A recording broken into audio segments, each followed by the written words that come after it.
Hello and welcome to an update to my previous Away from Keyboard video. You can find a link to the video in the description below. Here's the update.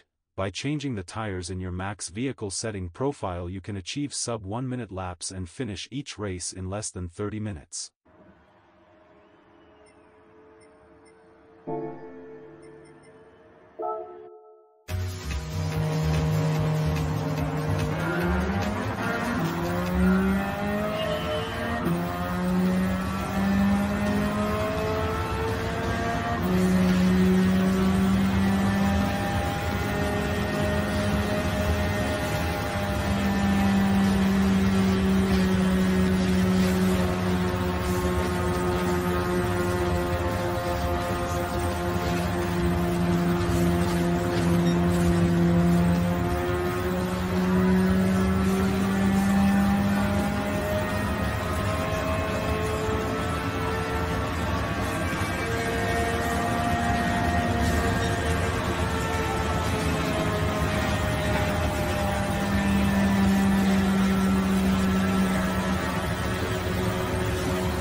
You will gain the lead within 5 laps instead of 22 as shown in the related video.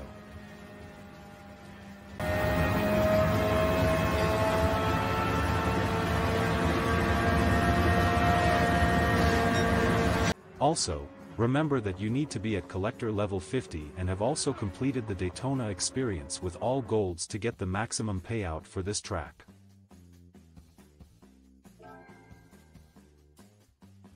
Thank you for watching and keep racing.